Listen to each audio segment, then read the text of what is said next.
My name is Sienna Hart. I'm 32 years old, and I own a string of artisan bakeries in San Diego that people love to call inspiring. Like success somehow makes a story easier to hear. It doesn't. Because no matter how beautiful my life looks now, there's one sound that can still drag me straight back to being 8 years old. A phone ringing and ringing while I stand there, frozen, already knowing the person on the other end wants something I should have gotten decades ago. That day, my screen lit up again and again with numbers I didn't save, but somehow recognized anyway. I let it ring. 5 minutes, 10, 30. I kept frosting cakes, checking the ovens, signing invoices, acting like my hands weren't suddenly shaking. Because the last time I waited for those people, I was a little girl with a tiny suitcase, sitting on a hard plastic chair in a place that smelled like bleach and old blankets, listening to adults promise they would only leave me there for a little while. My mother took my brother, my father took my sister, and I was the one left behind at an orphanage, like I was the extra piece nobody had room to carry. For years there was nothing. No calls, no letters, no birthday cards, no footsteps coming back for me. Then one interview went viral. One article told the world what I had built with my own 2 hands, and suddenly the silence ended. They all wanted back in. They wanted explanations, forgiveness, maybe even a place at the table they once made sure I never had. But people love redemption stories because they never have to live inside the part where someone chooses to leave you first. Before I tell you who called me that day and why I let the phone ring until the silence started hurting them back, tell me where you're watching from and what time it is there right now. I want to know how far this story reaches before I open the door to the past. Before my family broke apart, we looked normal from the outside. We lived in Tucson, Arizona, in a sun-baked 1-story house with a cracked driveway and a lemon tree that never gave enough fruit, but somehow still got watered every weekend. My mother, Marlene, worked at a public elementary school, and my father, Daniel, managed shipping for a warehouse on the edge of town. My older brother, Owen, was the kind of boy adults called easy. He was smart, quiet, good at reading the room. My little sister Chloe was all curls and sticky fingers and questions. And me, I was the one in the middle, old enough to notice things, young enough to still believe love was supposed to be steady. When I think back now, I can still see the version of us that almost made it. Pancakes on Saturday mornings, cheap folding chairs in the backyard while burgers burned on the grill. Movie nights where Chloe fell asleep halfway through, and Owen pretended not to care when I tucked the blanket over both of us. For a while, home felt safe. Not perfect, but safe. Then my father lost his job. He said it was temporary. Then he said the company had restructured. Then he stopped saying much at all. My mother picked up extra hours and the air in the house changed before I even understood why. There were bills on the counter, whispered arguments at first, then full-volume fights that leaked under doors and down hallways. You can always tell when adults are lying about things being fine. They smile too fast. They ask too many questions about school. They avoid your eyes. My father started sleeping on the couch some nights. My mother stopped laughing at things that were supposed to be funny. Owen stayed in his room more. Chloe got clingy. And I became the kid who listened. I listened at the stairs. I listened through walls. I listened because nobody was telling me the truth, and I had a feeling the truth had my name in it. The night I realized how bad it was, I heard my mother say, "We cannot keep living like this." My father fired back. "Then leave." There was silence after that. Not calm silence. The kind that tells you something permanent has just entered the room. A week later, they told us they were separating. They said it gently, like soft voices could make a hard thing smaller. They sat us at the kitchen table and spoke like they were reading from a script they had rehearsed without us. They said it wasn't our fault. They said both of them loved us. They said families can change shape and still be families. Then real life started pushing through the cracks in the speech. Who would stay where? Who would move first? What school districts would work? What was affordable? That was the part they tried not to say in front of us. But kids hear everything that matters most. My mother wanted Owen with her because he was organized and calm and easier to move around with. My father wanted Chloe because she cried for him, and he said she needed stability. Nobody said my name first. Nobody fought for me. Nobody even said, "What about Sienna?" until I had already heard enough to know the answer wouldn't sound like love. Later that night, I stood in the hallway while they argued behind their bedroom door. "You take her," my mother snapped. My father shot back. "I can barely handle one kid right now. She's too emotional." Then my mother said the sentence that lived under my skin for years. She said, "Just for a little while, maybe Hope House can keep her until we get settled." Keep her. Like I was luggage. Like I was a box they needed out of the way until life felt easier. 2 days later, my mother packed my clothes into a small suitcase without folding them properly. My father drove. Nobody called it abandonment. They called it temporary. They called it a few weeks. They called it the best thing for everyone. Hope House sat behind a chain-link fence with a faded sign and a front office that smelled like coffee, paper, and disinfectant. A woman at the desk smiled at me in that careful way adults do when they know something terrible is happening, and they want credit for being gentle about it. My mother knelt in front of me and fixed my collar even though nothing was wrong with it. My father signed papers without looking up. Chloe was in the car. Owen stayed home with my aunt. Nobody wanted the moment to feel real. "We'll come back for you soon," my mother said, "as soon as things settle down." My father finally looked at me and said, "Be good, okay? It'll just be for a little while." I remember staring at both of them, waiting for one face to crack, waiting for one voice to break, waiting for one of them to decide this was insane and take me back to the car. Instead, they stood up. My mother kissed my forehead. My father picked up the pen he almost forgot. Then they walked out. They did not turn around.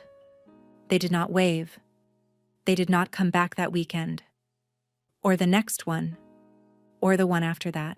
The first night at Hope House, I slept in a narrow twin bed with a plastic mattress cover that crackled every time I moved. The room held 4 girls, but nobody spoke after lights out. One girl cried into her pillow. Another stared at the ceiling like she'd done it so often she could see something written there. I kept my shoes on because I thought maybe my parents would come late and I'd need to be ready. That was the kind of child I still was then. Not angry yet, just prepared. The next morning, I sat near the window in the day room because I wanted the best view of the parking lot. I figured if they came, I'd see them first.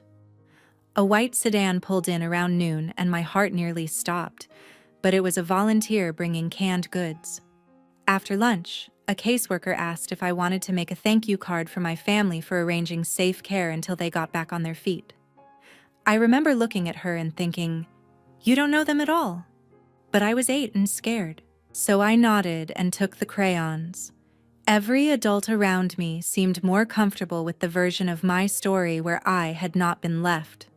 So for a few days, I tried to live inside that version too. I made the card. I sat by the window. I counted weekends. By the second week, even the staff stopped using the phrase "when your family comes back" and started saying "if there are updates." There is a big difference between those two kinds of sentences. One keeps a child breathing.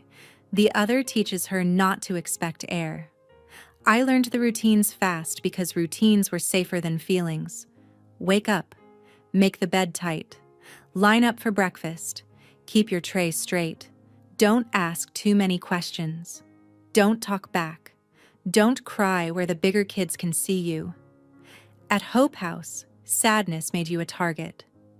Kids who had been there longer could smell fresh hope on you, and they hated it because they knew what came after it.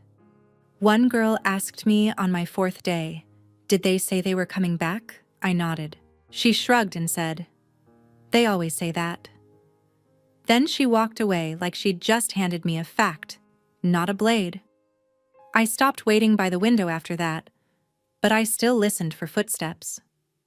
I still watched the front door every time it opened. I still believed certain sounds meant rescue. My caseworker, Ms. Bell, wore soft sweaters and spoke in a voice that always sounded like she was trying not to wake a sleeping baby. She asked me about my favorite foods, my school, my birthday, my siblings. She never asked the real question, the one sitting between us every time I saw her. Why didn't they take you? She called my parents. She left messages. She mailed forms. She told me they were working through a lot. I heard later that both of them had moved quickly, my mother into a rental across town with Owen, my father into a friend's place with Chloe until he found work again. In other words, they had managed to figure out life with the 2 children they wanted to keep. It was only me who had become too complicated. That truth arrived in pieces. First there were no calls, then there were no visits, then there was paperwork. Adults never say, "Your parents are choosing to disappear." They say things like delayed response and no current placement plan and temporary care extension, but it all means the same thing.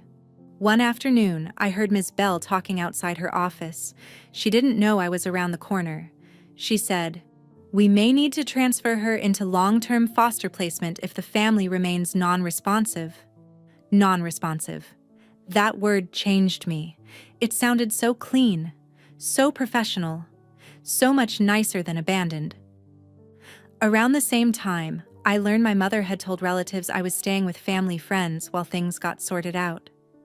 My father told people I was in a special school program. Everybody got a lie that made them comfortable. I got a bunk bed and a locker with a broken hinge. The part that hurt most was not hunger or rules or even fear. It was invisibility. My brother and sister still existed in their new homes. They had rooms, routines, bedtimes, school mornings. They were still inside the story of the family, even if it had split in half. I was the part everyone edited out. A child can survive a lot. What she cannot survive unchanged is the knowledge that when the adults in her life started making cuts, she was the easiest one to remove. At night, after lights out, I used to press my fist against my mouth to keep the sound in. I didn't want the other girls to hear me crying. I didn't want to sound like someone still waiting.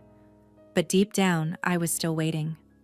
Waiting for one grown-up to realize they had left a living, breathing daughter in a place designed for children nobody came back for.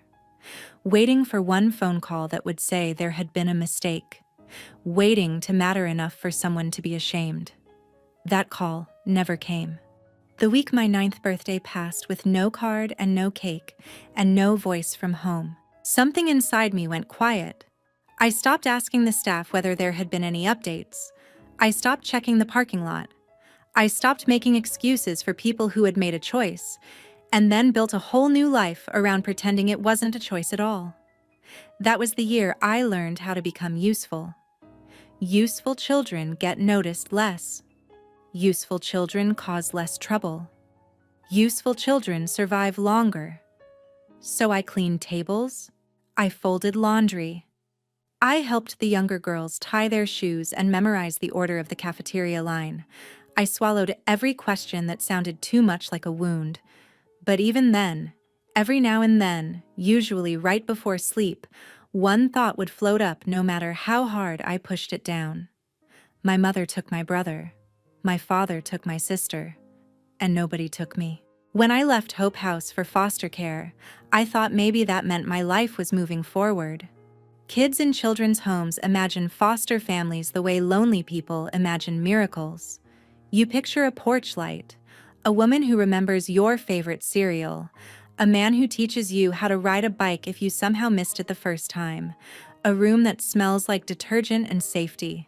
What I got instead was a series of houses where I learned how many different ways people can make you feel temporary. My first placement was with a couple who already had 3 boys and took foster kids for the stipend. They weren't monsters. That almost made it worse. Monsters are easier to hate. These people were just indifferent in a way that hollowed you out slowly. My clothes stayed in trash bags for months. I slept on a fold-out couch in a den with no door. Every time relatives visited, I was told to make myself scarce. I became very good at disappearing before anyone had to ask twice. When they decided they were overwhelmed and wanted to focus on their real family, I was moved again. That phrase stayed with me for years too. Real family. As if I had been a rehearsal. My second placement had too many kids and too few adults paying attention. Food vanished fast. Privacy didn't exist.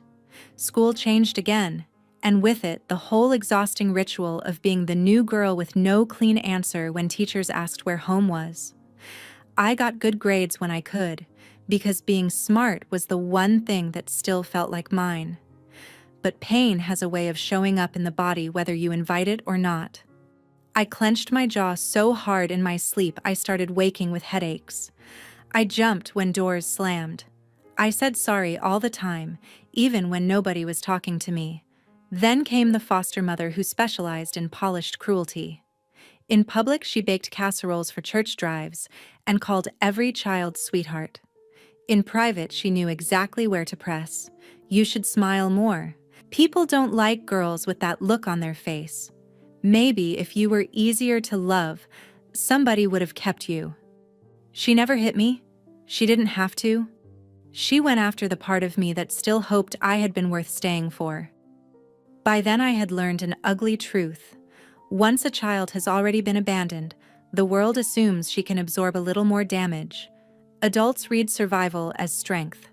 They see a girl who is quiet and functioning and think she's fine, when really she has just gotten excellent at bleeding internally. The thing that saved me did not look heroic at first. It started in a kitchen. One of the houses sent me to help at a church meal program on Saturdays because I was considered responsible, and because free labor always gets renamed character building when you're a foster kid.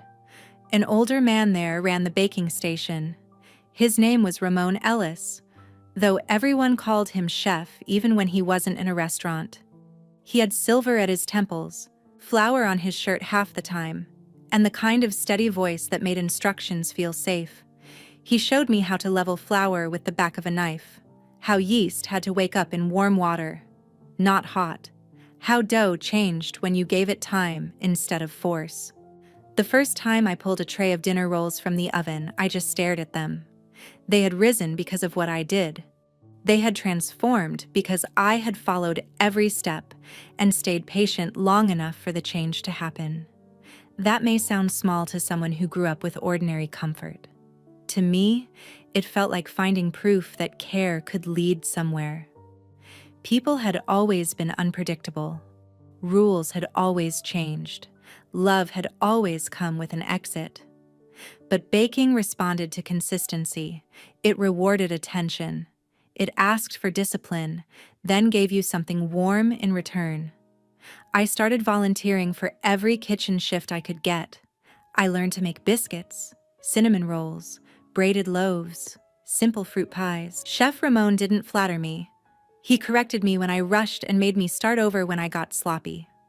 But he also treated me like someone capable of mastery, not just someone in need. There is a huge difference between pity and respect, and I was old enough by then to know which one I was starving for. Around the same time, a guidance counselor named Mrs. Vivian Brooks noticed that whenever school asked students to write about the future, I stopped sounding like a foster kid filling out forms and started sounding like a woman building a life. She asked me once why I stayed after lunch to help cafeteria staff stack trays. I shrugged and said I liked kitchens. She said, "No, you like order. You like making things happen with your hands."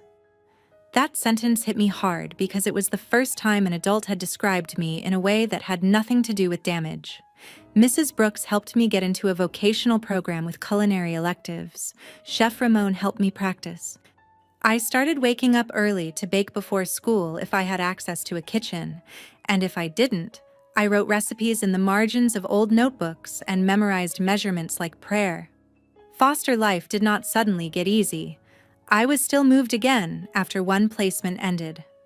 I still learned not to unpack too much. I still had nights where anger came up so hot I had to sit on my hands to keep from breaking something, but now there was a small, stubborn light inside me. Every time I kneaded dough, every time butter melted into flour, every time a crust turned golden at the edges, I felt less like the leftover child and more like somebody becoming. By 16, I was helping cater small church events and neighborhood gatherings. By 17, I was the person Chef Ramon trusted with the bread station without supervision. He told me once, "You have a gift, Sienna, but more than that, you have discipline. Talent makes noise. Discipline builds a life." Nobody in my biological family ever gave me words like that. Nobody told me I had something worth growing. The people who had made me did not stay long enough to see who I was. But two strangers did. An old baker with flour on his sleeves, and a counselor who noticed where my eyes lit up. They were the first people who taught me something I would spend the rest of my life proving true. Being left behind does not mean you are meant to stay there. It only means you will have to build your own road out. I aged out of the system at 18 with one duffel bag, a folder full of paperwork nobody really explains to foster kids until it's too late, and a scholarship to a community college culinary program that felt way too small to carry the size of my hunger. Not hunger for food, hunger for control. Hunger for a future nobody could take because nobody had given it to me in the first place. I moved into a shared apartment in San Diego with two other girls who didn't care where I came from, as long as I paid rent on time and kept the sink clean. That was one of the first freedoms adulthood gave me. Nobody asked me to perform gratitude for being allowed to stay. I enrolled in classes during the day and worked mornings at a diner that served breakfast to men in work boots and women in scrubs who smelled like perfume and exhaustion. At night, I cleaned equipment at a small bakery in North Park until my back ached and my fingers went numb from hot water and sanitizer. I did homework at bus stops. I memorized inventory costs while waiting tables. I lived on coffee, toast, and the kind of determination that borders on anger if you get close enough to it. By then, I understood something most people don't learn until much later. Stability is expensive. Peace is expensive. Not having to beg is expensive. And when you come from nothing, every ordinary thing feels like a mountain with bills attached. I started selling my own pastries at a weekend farmer's market using recipes I had spent years refining. Honey sea salt rolls, brown butter muffins, cardamom buns that sold out before 10 in the morning when the weather was cold enough for people to want comfort. At first, I was just trying to cover gas and textbooks. Then I noticed something. People came back. They brought friends. They asked where my shop was. I didn't have one. Not yet.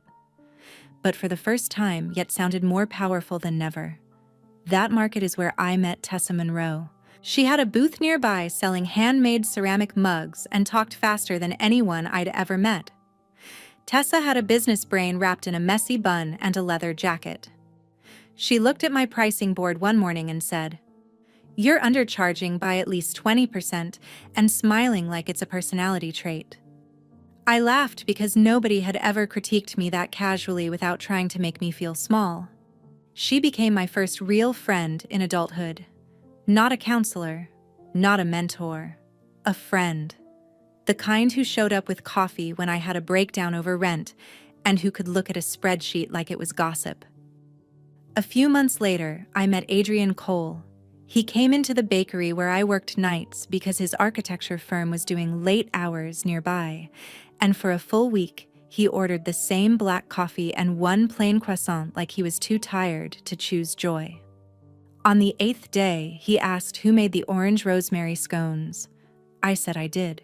He took one bite and closed his eyes like he was having a spiritual experience in front of the pastry case. I should have found that ridiculous. Instead, I laughed so hard I had to look away. Adrian was careful with people in a way that made me suspicious at first. Men who are too gentle can feel unreal when your nervous system has been trained on instability. But he never pushed. He never tried to fix my past or drag my story out of me before I was ready. He liked my ambition. He respected my boundaries. He asked real questions and waited for real answers. That patience made room for trust. Not all at once. Not in some dramatic movie scene. Slowly. The only kind of slowly I had learned to believe in. I transferred from community college into a business-focused culinary extension program and started mapping a future bigger than surviving shifts. Tessa kept telling me I needed a brand, not just recipes. Adrian helped me think visually about space and flow and why people return to certain rooms. Chef Ramon, who still called me kid even when I was legally grown, reminded me not to chase aesthetics so hard I forgot substance. Somewhere in the middle of all that, the name came to me. Second Morning. Because some people get one clean beginning, and some of us have to build a second one with our own hands. I started with pop-ups, then private catering for small creative events, then a breakfast window inside a shared food hall that barely fit 2 employees and a mixer, but felt like proof of concept. I was terrified the whole time, terrified the market would cool off, terrified I'd miss payroll, terrified every success would reveal I had gotten too comfortable and forgotten that life can still take things. But fear is different when it's riding next to purpose. It still talks. It just doesn't get to steer.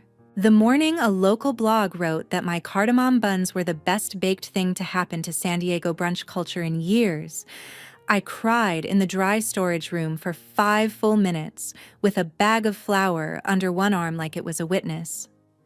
It wasn't really about the blog. It was about the distance between that moment and the girl on the plastic mattress who had once believed she was too inconvenient to keep. I opened my first full store at 27. White tile, warm wood, open shelving, a long communal table because I wanted strangers to sit near each other and maybe feel less alone while eating something good. We hired 2 former foster youth in the first year because I knew exactly what it meant to age out with no network and nowhere soft to land. I was not interested in building a pretty business with a sad origin story attached like decoration. I wanted to build something that fed people, literally, emotionally, practically. Something that turned what had nearly ruined me into the opposite of ruin. Business grew. So did my confidence. So did the part of me that no longer measured worth by whether someone came back. And somewhere along the way, without making any announcement about it, I stopped searching for my family. I stopped typing names into social media.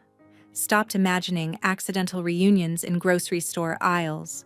Stopped wondering if maybe they had suffered enough to earn their way back into the story. I had too much to do. Too much to protect. Too much life of my own. That was the strange beauty of success after abandonment. It did not erase the wound. It just stopped the wound from being the center of every room I walked into.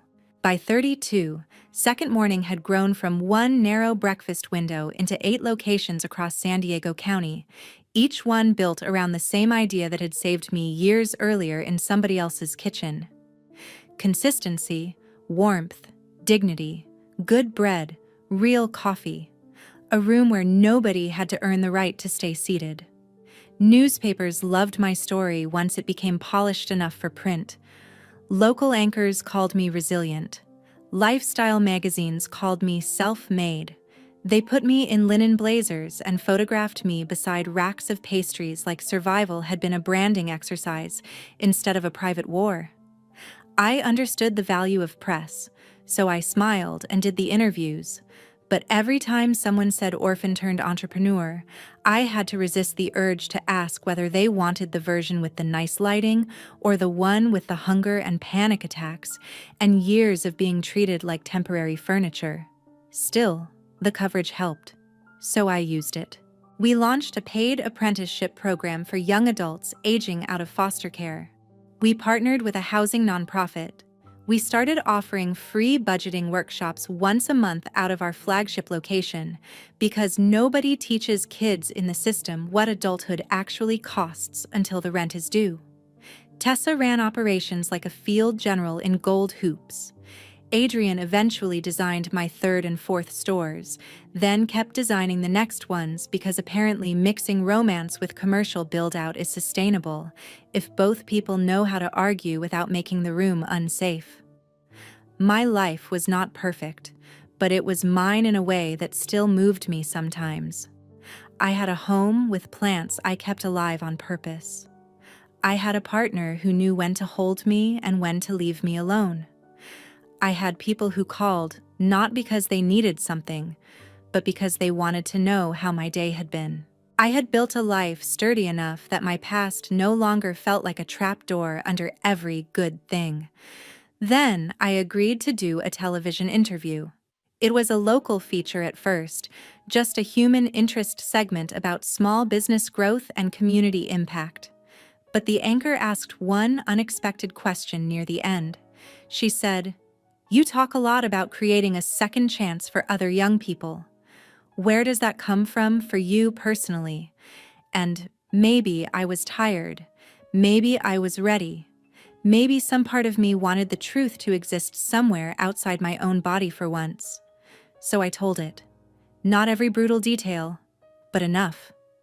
I said I had been left in a children's home at 8.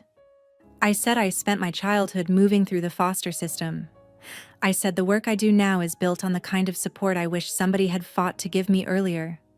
The clip went online that evening. Then a bigger account reposted it. Then a newspaper picked it up and wrote a longer piece with old photos, business numbers, and a headline about what I had built after being abandoned by both parents. That word finally appeared in print. Abandoned. I stared at it for a long time on my phone and felt no shame. Only clarity. 3 days later, the calls started. The first one came while I was reviewing payroll in the back office. Unknown number. I ignored it. Then another. Then another. By lunchtime, there were 6 missed calls and a voicemail from a voice I had not heard in over 20 years and still recognized instantly because trauma stores sound in places logic can't reach. It was Owen. His voice had gotten deeper, but the rhythm of it was the same. He said, "Sienna, it's me. I know this is a shock. Please, call me back. There's a lot you don't know." I sat so still after that message ended that one of my assistant managers knocked on the office door to ask if I was okay. I said yes, which was not true, but also not entirely false. I was functional. That had been my version of okay for most of my life. The second voicemail came from Chloe that evening.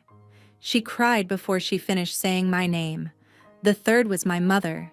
She sounded older, breathier, like regret had weight in her chest. Then my father called. Then Owen again. Then my mother again. Then texts started arriving, each one trying a different tone. "We need to talk. Please, just hear us out. There's so much you were never told. We've been looking for you. Your father is sick. Your mother is beside herself. Chloe wants to see you. Owen says he never stopped thinking about you." I let every call ring out. 5 minutes, 10, 30. Just like that first day in my office when my hands shook over a tray of invoices and I understood, with awful precision, what was happening. They had seen me. Not the child they left, the woman I became without them. The businesses, the articles, the photos, the version of me that looked valuable. People always ask whether success is the best revenge. I think that depends on what kind of success you mean. If success means being so visibly okay that the people who broke you suddenly want access again, then yes, it has a cruel little edge to it. Because the truth is, their silence had lasted until my life became something they could point at, lean on, or possibly benefit from. And I knew enough about human timing by then to understand that timing is often motive wearing a polite coat. I did not call them back right away. I listened to the voicemails twice, then forwarded the numbers to Tessa, who has the instincts of a private investigator trapped inside a businesswoman's body. She didn't do anything illegal. She just knew how to look at public records, social media, local news archives, and the internet footprints people leave when their lives stop holding together neatly. By the end of the week, the picture was ugly enough to make the timing of their sudden love feel even dirtier.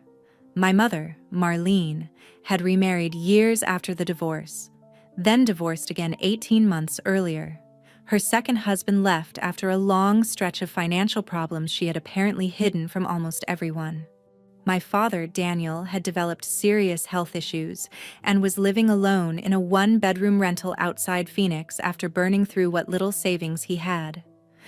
Owen worked in regional sales until he got tangled in an expense fraud investigation and lost his job. Chloe, according to Tessa, had been on and off with both parents for years and had at some point learned enough of the truth about me to pull back hard. In other words, life had done what conscience never managed to do. It had cornered them. Suddenly, my story wasn't a family shame they could bury. It was a door they wanted reopened, because maybe the daughter they threw away had grown into someone useful. Maybe I should tell you that was the moment all my feelings shut off, and I turned into ice. That would make for a cleaner revenge story. It would also be a lie. What I felt was complicated. Rage, yes. Disgust, absolutely. But also grief. The old kind, the humiliating kind, the kind that doesn't care how successful you are. Because even when you know exactly who people are, there is still a part of you that notices how long it took them to want you and bleeds anyway. I finally agreed to meet them on one condition: not at anybody's house, not in Arizona, not over some sentimental family meal where they could act like memory was the same thing as repair. I told them to come to San Diego and meet me after closing hours at my flagship store. Neutral ground, except it wasn't neutral at all. It was my ground, my ovens, my staff gone home, my table, my rules. They arrived together on a Tuesday evening just after 7. I saw them through the front windows before I unlocked the door, and for one surreal second, they looked like a family in an ordinary scene, standing under the soft light outside a bakery, shifting their weight, waiting to be let in. Then I remembered what families do when they want to keep you, and the image broke. My father looked smaller than I remembered, not just thinner, but dimmer somehow, like life had scraped him down. My mother had the same hands, still restless when nervous, twisting the strap of her purse. Owen carried himself with the careful politeness of someone who knew he needed mercy and had no right to ask for it. Chloe looked at me the way people look at a grave they've finally located after years of not knowing where to stand. I let them in. Nobody hugged me. Good. They sat at the long communal table where strangers usually shared pastries on Sunday mornings, and for a while nobody knew how to begin. Finally, my mother whispered, "You look beautiful." It was such a useless sentence in that room that I almost laughed. Instead, I said, "You didn't come here to describe my face. Start talking." Owen tried first. He said they had all been through hard times. He said there were things I never understood as a child. He said everyone had regrets. My father said he had been overwhelmed, broke, ashamed, drinking too much. My mother said she had been drowning and thought I would be safer in temporary care than in the chaos they were living through. Chloe cried and said she had only learned the full truth a few years earlier, that she'd been told I was with family, then told the system had made contact impossible, then told so many versions she stopped knowing what was real. I let them talk. I let them explain. I let them rearrange the past until all the sharpest corners had almost disappeared. Then I stood up, walked behind the counter, and came back with 4 slim folders I had prepared the night before. Each one held copies, dates, placement records, school transfer forms, notes from caseworkers, aged-out paperwork, a birthday intake form with no emergency contact listed. I placed one folder in front of each of them. My hands were steady. My voice was too. That surprised even me. "You all keep using words like hard and overwhelmed and complicated," I said. "So let me simplify it for you. You did not lose me. You left me." Nobody moved. I kept going. I told them about Hope House and the window I used to sit by. I told them about the foster home where my clothes stayed in trash bags, the woman who smiled in public and whispered poison in private. The nights I rationed food because I didn't know if enough would still be there in the morning. The schools where I learned not to mention parents because pity made people awkward and cruelty made them interested. The headaches, the insomnia, the way I apologized for existing well into adulthood because somewhere along the line I had absorbed the idea that needing anything was dangerous. My mother started crying halfway through. My father stared at the paperwork like it might blur if he didn't fully look at it. Owen covered his mouth. Chloe wept openly. I did not stop.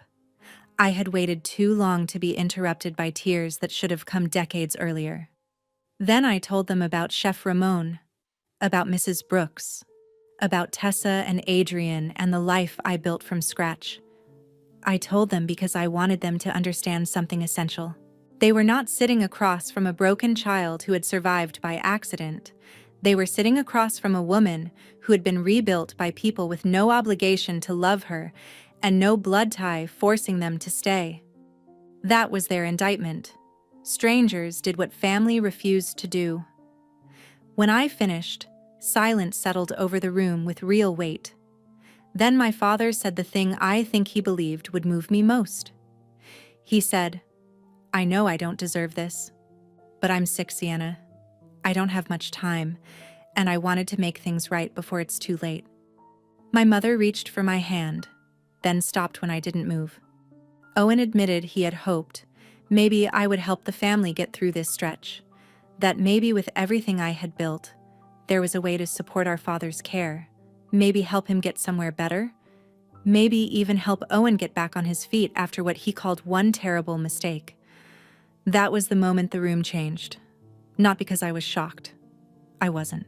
Some part of me had expected it, but hearing it out loud stripped the last layer of performance away. There it was. The need beneath the nostalgia, the urgency beneath the apology. They had not found me because love finally outran shame. They had found me because my success looked like shelter. I leaned back in my chair and looked at each of them one by one. Then I said the most honest thing I had ever said to my family. I did not build this life so the people who abandoned me could come back and use it as a landing pad. My mother flinched like I'd slapped her. Maybe, in a way, I had. Chloe started saying she wasn't asking for money, only a chance. I believed part of that. Maybe even most of it. She had been younger than Owen and more lied to than I was comfortable ignoring. So I gave her the only softness I had left to offer. I told her that maybe, over time, there could be a conversation between us. Just us. Slow. Honest. No rewriting. No pressure. She nodded through tears because even she understood that slow was more than they deserved. Then I turned back to the others. I told my mother that thinking about me every day while doing nothing was not motherhood. I told my father that a deathbed apology is still late. I told Owen that being a child once explained his silence, but being a grown man for years did not. I said I hoped they all got therapy. I hoped they told the truth from now on. I hoped they learned to live with what they had done without asking me to carry the emotional cost of making them feel forgiven enough to sleep. Then I set my boundaries plainly. I would not give them money. I would not fund medical care. I would not pose for a healing family photo. I would not let them come in and out of my life based on need. If any future contact happened, it would happen on my terms, in writing first, and only if honesty remained in the room. My father cried then. The quiet kind. The kind that comes when pride has finally run out of useful lies. My mother said she was sorry over and over until the words started sounding less like language and more like collapse. Owen asked if there was anything they could do. I said yes. Tell the truth. Tell everyone who still believes your cleaner version of the story exactly what you did. Stop calling what happened a misunderstanding. Stop hiding behind the word temporary. Say it correctly for once. You left your daughter in care and built new lives around her absence. That is the truth. Live with it. They stayed another 20 minutes, maybe less. No one touched the coffee I offered out of habit. When they left, I locked the door behind them and stood alone in the quiet bakery with the lights low and the smell of tomorrow's dough cold fermenting in the walk-in. Adrian arrived 10 minutes later because Tessa had texted him when the meeting started. He didn't ask me whether it went well. Smart man. He just opened his arms, and I stepped into them. I wish I could tell you that was the end. It wasn't. Endings like that are never one clean cut. There were follow-up emails. A letter from my mother. One from Owen. A shorter one from my father after a hospital stay. Chloe and I exchanged a few careful messages over the next several months. Nothing dramatic. Nothing warm too quickly. Just truth. Finally used for something other than delay. But the revenge, if you want to call it that, had already happened. Not because they suffered, though they did. Not because I made them hurt, though I refused to soften what they had done. The real revenge was this. They saw exactly what I became without them. They saw the life, the work, the respect, the peace, the chosen family, the purpose. And they understood that none of it belonged to them. They did not get to return at the end and call themselves part of the miracle. They were the fire, not the rebuilding. These days, part of every quarterly profit from Second Morning goes into a foundation that funds housing assistance, work training, and emergency grants for young adults aging out of foster care. I started it because no child should have to become extraordinary just to survive what adults failed to do. That is the lesson I care about now. Children remember who stayed. They remember who made excuses. They remember which adults protected them and which ones protected their own comfort instead. And when those children grow up, they deserve more than empty apologies. They deserve safety. They deserve dignity. They deserve the right to set boundaries without being called cruel. I have forgiven some things, mostly so I would not have to keep drinking poison every time I remembered their names. But forgiveness is not access. Understanding is not reunion. Compassion is not a key to my front door. The little girl they left behind still lives somewhere inside me. I don't silence her anymore. I don't tell her to move on faster for other people's convenience. I listen to her. I protect her. I built a life big enough that she never has to sit by another window waiting for footsteps that won't come. And if there is one truth I hope somebody hearing this carries with them, it is this. Family is not proven by blood.